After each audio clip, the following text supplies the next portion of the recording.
Just got back from a trip from Italy. So if I sound a little off from a zombie, it's the 13-hour flight. Buongiorno. I don't even know what time it is. And our game sevens were total absolute duds. So without further ado, I'm going to bring in Rick Bucher. I don't even know what to make of Phoenix. They look tight. Chris Paul ineffective. What do you even make of what you saw? Well, I believe this game was lost 2 games ago. I honestly believe that when Devin Booker and Chris Paul, it was a little bit like the LeBron James, Dwayne Wade mocking Dirk Nowitzki. Everything was rolling for Phoenix, and they were going at Dirk one-on-one, and they were laughing at him. This is a Luka Doncic who was a European MVP, who has played in front of crowds with fireworks going off in the stands, with people taking their lighters and heating coins and then throwing them at you while you're playing, with a absolute mushroom cloud of cigarette smoke hovering over the arena, and crowds where I've experienced it. Like you start finding anything to put in your ears, like paper or anything to try to dull the noise. So you take that, his experience, that there's no situation that's going to faze Luka Doncic. And then you basically clown him. You're asking for it. And you're asking for it from a Luka Doncic with a Jayson kid who is also of the same mentality. If you insult him, he's going to find a way to make you pay. And he did with Luka, basically by saying, okay, Luka, you know what? Every opportunity you get, we're having you go at Chris Paul. We're going to have you go at Devin Booker, but you're going to have to bring us something to the defensive end. They clowned you because they were going at you one-on-one up 20, 25. Right. You've got to give me something the entire way. And Luka responded. The Dallas Mavericks collectively responded. And the Phoenix Suns basically were the bully.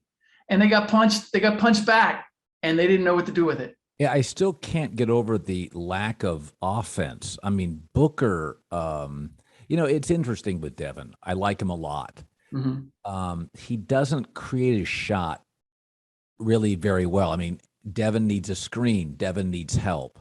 People make these comparisons. Luka doesn't need help. He doesn't need anything. Ja Morant doesn't need help. Steph Right. Curry doesn't need help. Booker's not super twitchy quick. He needs something. And it was really apparent in the first half in game 7. Devin just couldn't even get good looks. A fall away he was smiled as I said that, but he doesn't really create his own shot. He's a great shooter.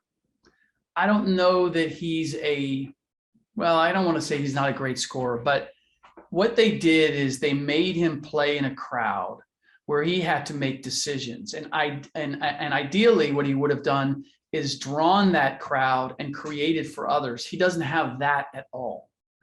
So, and it was uncomfortable for him. I mean, you could literally see he started thinking, and as soon as he's thinking, game over. Chris Paul is the one that if you try to double him, he's going to kill you because he can distribute. He can fight. He can get other guys involved. I thought it was brilliant on Jason Kidd's part to say, we're going to make Devin Booker be a playmaker. We're not going to let him be a scorer. We're going to make him be a playmaker. And Devin doesn't have that in his game. I mean, face it, it's basically taking the Suns back to what they were before Chris Paul showed up.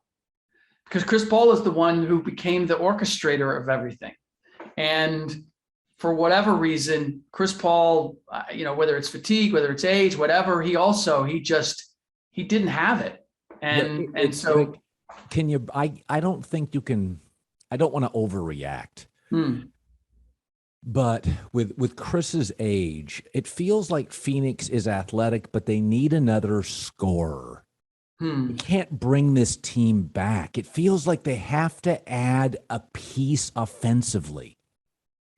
They have to move somebody. Yeah, I don't want to overreact because I also believe that this was just a really bad matchup for them. Luka, like they don't have like this next series with with the Warriors in Dallas is going to be really interesting because Draymond Green is the kind of defender you want to put on Luka Doncic. Right. He can play a bigger guy. He's clever. He knows how to play angles. I'll be very interested to see how that matchup goes. The Suns just don't have that kind of guy. Mikal Bridges, for as good a defender as he is, Luka just can body him down. Yeah. DeAndre Ayton is not quick enough to stay in front of him. Chris Paul is not big enough. Like it's just they didn't have that one guy, and they lit the fire under Luka. I mean, again, I will go back to it. Like they were going along, and Luka was playing at a certain level, and then they just said they mocked him, and he was like, "Oh no, you're not doing that," and he took him apart. Luka has, I mean, when you think of the greatest last 20, 25 years, the great scorers, Michael, Kobe, Kevin Durant, LeBron could be, but I don't think him as he's a little atypical for a scorer because he's such a great distributor. None of them shoot like Luka, and his body, he's so thick. He's not going to have Durant's injury issues. Mm-hmm. I said this about a year ago. I could see him being the all-time leading scorer in the NBA by the time he's like 33 years old. I mean, he is just the best scorer on the planet. I'm not even sure there's nothing quite like him. I mean, it's interesting. Here's my only concern. He's not quick in his scoring. Right. So he needs to body you, and God, that can wear you out over a career because he doesn't fly past anybody. Right. So every move, Rick, is a lot of work. Yeah. Herky jerky banging.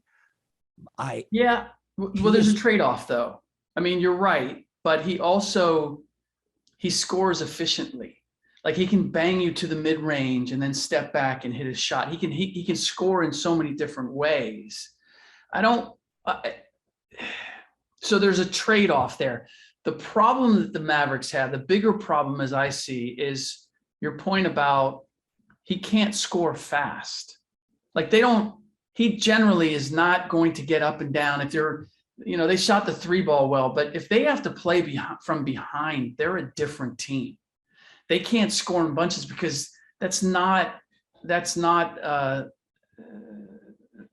at his best. And I felt sort of the same. And by the way, I'm in the same condition as you are. I took a red eye to the East Coast on Friday night for Saturday, and I'm still recovering from that. So I know the feeling. But no, Doncic is again, so much of the playoffs is matchups, and this was not ultimately ended up not being a good matchup for the Phoenix Suns. I dare say that if they had somehow managed to get past Dallas, like I would have liked them against the Phoenix Suns. I think it would have been, the Golden State Warriors would have been a completely different setup. Now I'm really curious to see whether the Dallas Mavericks can replicate this. Yeah, I think the Warriors are a tough matchup because Wiggins is now the league's best 4.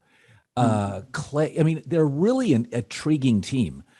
On nights where Poole's playing well, it's Steph, it's Poole, it's Clay, it's Wiggins, and they also they're so small, but the league's getting small.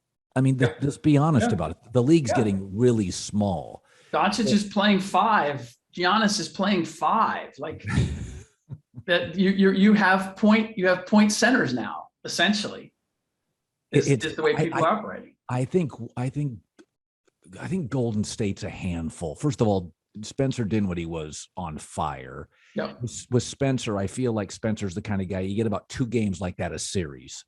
You know what I mean? And that's not a knock on him, but he's a B. Sure. And the A's, Luka gives you that game 6 games. Yeah. So I think Golden State, you know them better than I do, but I think I also think you could throw Draymond at him. You could throw Kuminga at him. You could throw, you know what I mean? Like you could just throw more bodies than feet because Kuminga's 6'7", 220. You wouldn't put him on for a long stretch, but between Draymond and him, it's a tough matchup. And Yeah. I think Luka could have an off game or two.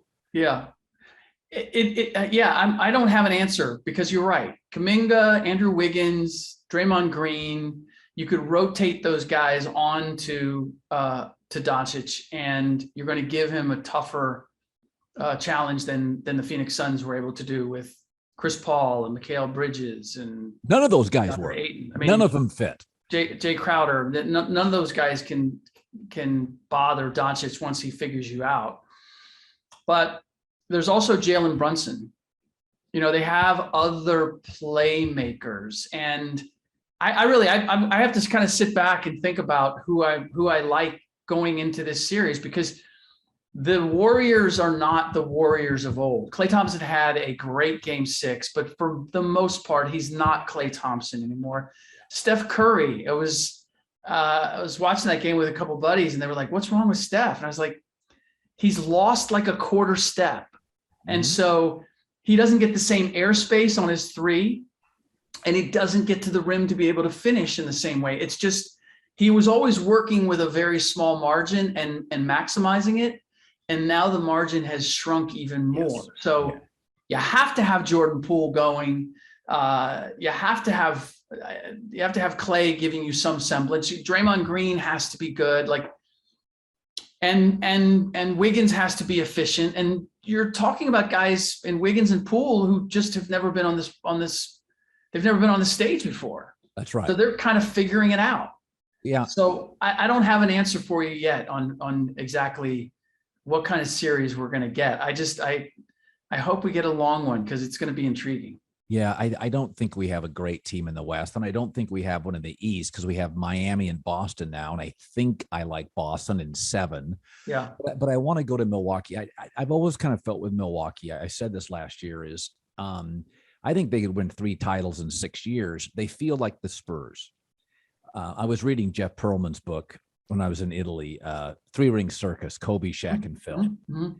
And the amount of chaos, animosity, angst for all those years. Yeah. And yet they won 3 straight. And if Karl Malone's healthy, they maybe win 4 straight, because they were so gifted, like the Warriors with Durant. They were so gifted. Mm-hmm. Look at all the chaos with Jordan's Bulls, Jerry Krause, Phil Rodman. The truly great teams know they're great. There's lots of egos, but they just out-talent you. Milwaukee's like San Antonio. They can't win 3 straight. They're not that gifted. You've got to have all the guys healthy. They need a break. Yeah. And I looked at it, and as I watched that Boston series, I thought they're just not good enough without Chris Middleton to end up in the finals. I mean, in the last 6 years, I could be wrong on this, but I think they've been eliminated 4 times, neither the first or the second round, because things didn't work out. They made a conference finals and lost, and then they made the finals and won. Right. But I look at Milwaukee and I'm like, listen, they're going to win another championship probably. Yeah. But all of our champions are not equal. There's the Dirk Mavericks. And I kind of feel like this is a poor man's Spurs, where you've got a dominant big, a strong culture, a couple other really nice players, Manu Toney, it's Drew, it's Middleton, nice players. Yeah. But they're not special without Middleton. You take one of them out and they're a team. Yeah. That's just a team. Well, it's the challenge too. And fans hate to hear this, but you're in Milwaukee, you're in San Antonio. That's like, it's you're not going to get Gary Payton and Karl Malone and guys who will join the Lakers to make a run. Horace Grant, that's not happening for the most part in Milwaukee or San Antonio. You're just going to get good guys who are at the end of their career. The David Wests are going to go there and say, hey, I don't have a ring yet, and I can spend a year in Milwaukee or San Antonio trying to win one. I think Giannis is going to win a couple more championships. Yep. And it's going, and I think he can be better.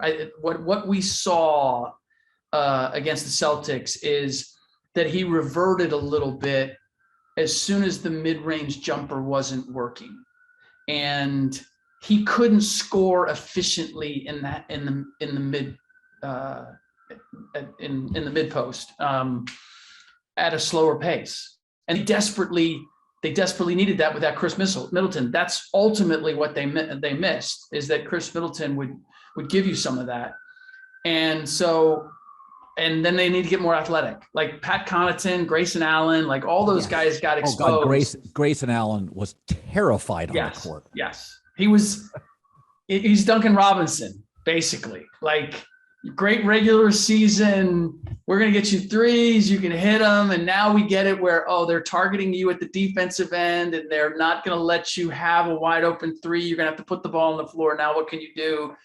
And that just, a guy unravels. So they definitely have some work to do on this roster. And now I'll be interested to see where this Boston Celtics team goes, because I think there is such a value in winning a championship and understanding what it takes. That's what kind of surprised me with how Milwaukee unraveled as this series went on. Yeah. Like, a lot of their they were self-inflicted wounds. Like, they were getting behind early and turning the ball over and missing open threes when they needed one. Like that, when you won a championship, that's not supposed to happen. Bobby Portis, you're not supposed to go off the rails in Game 7. And he was liability. If you ever wondered, God, Bobby's he's a really nice player. Why is he bounced around the way that he has? Yeah. Now you get to find out. When the pressure's raised, then you find out what the true character of guys are. And he lost it. No, it was interesting. The 1970s NBA had a ton of parity, and it was not very well watched. Now, my Sonics won a championship. The Blazers did. So as a kid from the Pacific Northwest, it was a great time. I think the Sixers won one. Warriors may have won one. The Barry talking about like mid to late 70s. Yeah, with the Adels, Rick Barry. Yep. The Bullets won one, I think, in there. Kevin Greavy and the Bullets and Elvin Hayes and Wes Unseld. Yeah. So, and in that time, there were a lot of memorable players, but no great teams. And I kind of felt,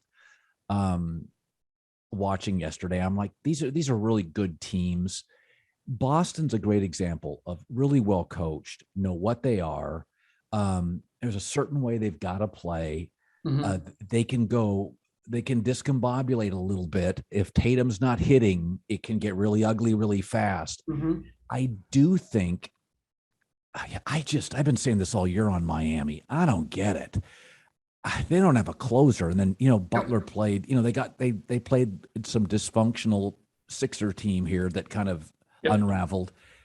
I think I like Boston over Miami because of Tatum, but I say it was so little conviction. I mean, what do you make of Miami? Good bench, great coach, athletic, deep. I think they get the most out of what they have on a nightly basis, more so than anybody else, which is why they have the regular season record. They had the regular season record that they did. And then they played a Philadelphia team that, honestly, the 76ers would have been better if James Harden just didn't go to the defensive end of the floor, because you assume that he's going to guard somebody, or he's going to rotate, or he's going to do something. You assume like he's there, he's going to do something, and he wouldn't. And so you combine that with the fact that he wasn't scoring. And so now if you have him on the floor, you're thinking, he's going to score, but he's not going to defend. So we need to have Matisse Thybulle out there. We need to have defensive players out there. They can't score. And if Harden's not scoring, now it's an avalanche. I think Miami was able to look. I wasn't impressed with Miami in the way they beat them. They just outlasted them. Yes. In a lot of those games, not like took control of the game. And it was for 3 quarters. You were like, if Philly could just hang in, they could win. And they just couldn't sustain it.